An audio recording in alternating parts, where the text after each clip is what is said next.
Hey everybody.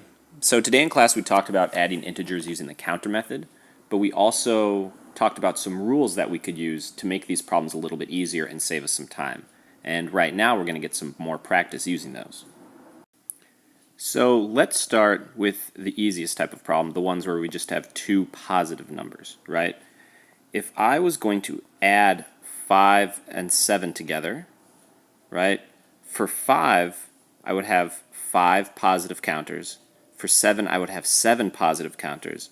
I know that that's going to give me a positive since there's nothing that's going to cancel out. I'm going to have a positive answer, and I'm going to have 12 positive counters, or positive 12 is my answer.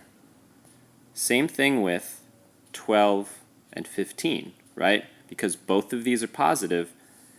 If we drew out all of the counters, I know nothing is going to cancel out, and I'm just going to count 12, I'm going to count 15 more, and that's going to give me 27 total.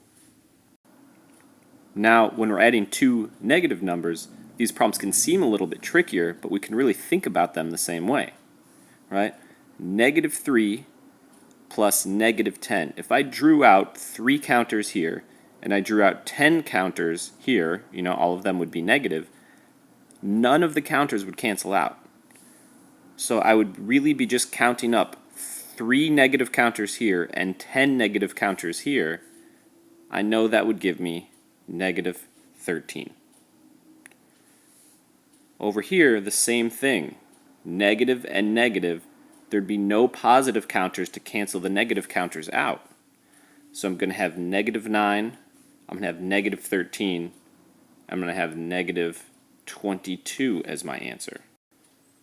I can really think of it as doing 9 plus 13 is 22, but because all of my counters are negative, my answer is going to be negative. Negative 9 and negative 13 give me negative 22.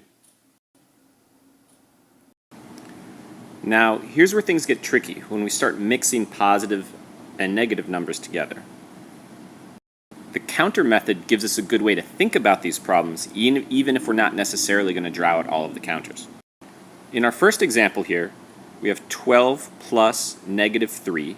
I know for 12, I would have 12 positive counters. For negative 3, I would have 3 negative counters. And I know that these 3 negative counters would cancel out 3 of these positive counters. Since I know I would have more positive counters overall, I know my answer is going to be a positive number. I can tell that right away without even having to do the math. And I know that these 3 counters are going to cancel out 3 of the counters over here out of the total 12 positive counters. So really, I have 12 positive counters that I'm starting with, and I'm taking away 3 of those.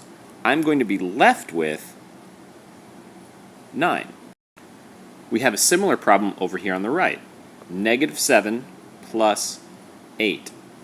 Now, once again, of the two numbers, the positive number is going to have more counters.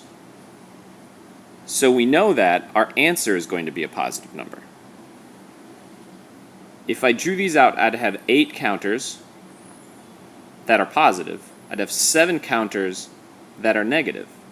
These 7 negatives are going to cancel out 7 of my positives. So I know I have 8 positive counters total. I'm taking away 7 of them. My answer is positive 1. 8 minus 7 is 1. Let's try 2 more really quick here.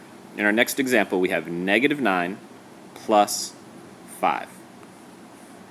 So here, we actually have the negative number is going to have more counters. If I have 9 negative counters and 5 positive counters, some of those are going to cancel out, but I'm going to have some negative counters left. So right away, I know my answer is negative. Okay?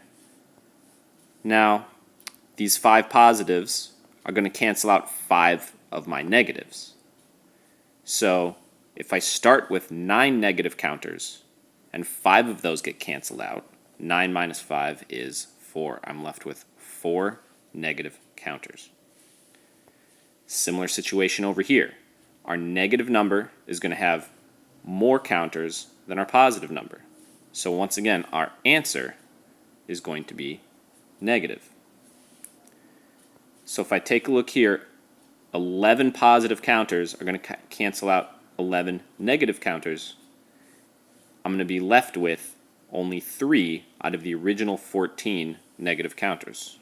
So my answer is going to be negative 3. There's a couple of rules we should always follow to make sure we get these questions right. The first step is to make sure you decide if your answer is going to be positive or negative. Once we've done that, we want to make sure we think about what will happen with the counters. Specifically, the question we want to ask, are any of them going to cancel? Then we can decide how many will be left. Once we know that, that's our answer to the problem.